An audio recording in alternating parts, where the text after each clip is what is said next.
4:09 p.m. ETST. Petersburg, Russia. 3 thoughts from the first World Cup semi-final as France frustrated Belgium on their way to a 1-0 victory. 1. Umtiti heads France into World Cup final. France are through to the World Cup final and stand on the verge of a first title since 1998. Didier Deschamps' side deserved this narrow victory over a Belgium team that began well but ran out of ideas and rarely looked close to equalising Samuel Umtiti's 50th-minute goal. Les Bleus will face England or Croatia at the Luzhniki Stadium on Sunday, and having navigated a tough route through the knockout stages, they'll feel confident of finishing the job now. It took 15 minutes for either team to muster a genuine sight of goal. Eden Hazard had the half-chance, flashing an angled shot wide from the left side of the area after Kevin De Bruyne had seized on a defensive mistake, and the Chelsea playmaker was the liveliest player on the pitch early on. Shortly afterwards he cut inside and saw a goal-bound shot deflected over by Raphael Varane. It was the less familiar figure of Toby Alderweireld, though, who came even closer to scoring, forcing a stunning save from Hugo Lloris after his shot on the turn after a half-cleared corner.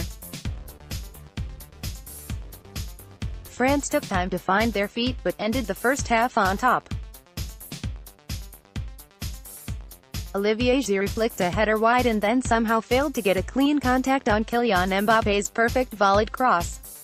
Benjamin Pavard was then denied by the foot of Thibaut Courtois after fine approach work from Mbappe, and the only surprise by the interval was that the game remained goalless. Yet it wouldn't remain 0-0 for long once the second half began. In the 50th minute, France got their goal via straightforward means, Umtiti out-jumping Marouane Fellaini and powering home a header from Antoine Griezmann's whipped corner. Giroud had 2 sights of a quick second goal shortly afterwards, but in keeping with the frustrating performance from the striker, they were snuffed out. Openings for Belgium were scarce as they sought a way back. Fellaini looked to atone for his mistake but headed narrowly wide from 12 yards, and Axel Witsel saw a long-range shot beaten away by Lloris, but their efforts extended to little more than huff and puff. France saw out the win in comfort, and their celebrations could begin. Sean Botterill, Getty Images 2. Lloris comes good for France yet again. If France go all the way, and they will be overwhelming favourites to win it all now, then they will owe a considerable debt to Lloris. The goalkeeper has made big saves at crucial times throughout this tournament and produced again on Tuesday night, making a marvellous reflex stop from Alderweireld to prevent Belgium from tipping the scales with the game's first goal. Lloris began this World Cup with an exceptional stop against Australia from his own player, Corentin Tolisso, while their group stage opener was tightly poised, and he followed that with an important block to deny Peru's Paulo Guerrero in their second game. In the quarter-final with Uruguay, he produced arguably the best save of this World Cup, making an improbable save to prevent Martin Caceres from equalising. On Tuesday night, though, he had to look through a crowd of players to see where Alderweireld was aiming his early shot, but reacted brilliantly, clawing the ball wide in what may prove to be a key moment in France's campaign. It will be particularly sweet for the Tottenham keeper, who had been criticised in some quarters before the tournament. He underpinned a good overall defensive performance for Les Bleus, in which the excellent Raphael Varane rendered Romelu Lukaku a virtual irrelevance, and Pavard, who had a difficult time against Hazard in the early exchanges, grew in stature. France's midfield won the battle of 2 strong, physically imposing units, and there is a feeling that they've grown, game by game, into the convincing, organized and dynamic unit that Deschamps wants them to be. There remains the sense that there should be more to come, particularly from their star-studded attack, but France have discovered an ability to land killer blows when it matters, and at a World Cup, that is what counts.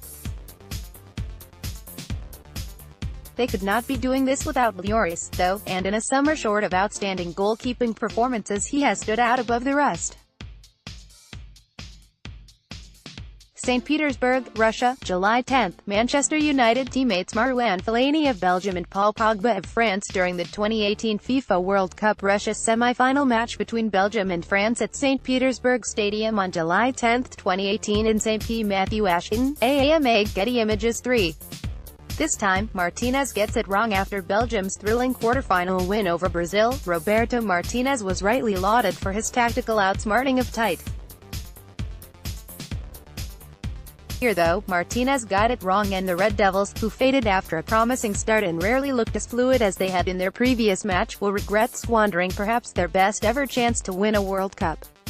Martinez threw out a selection surprise by pitching Moussa Dembélé into his midfield and shifting Nasser Chadli to right back in place of the suspended Thomas Meunier.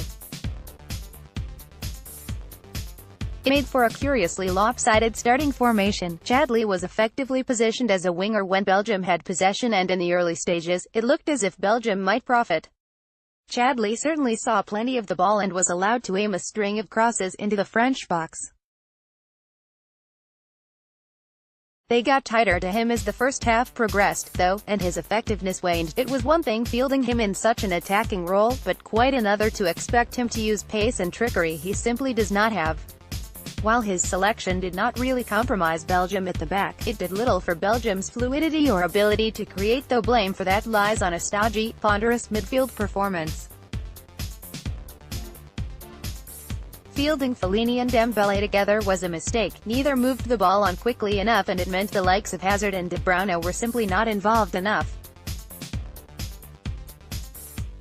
There was no service for Lukaku, either, bar one cross from Axel Witsel that the striker headed over.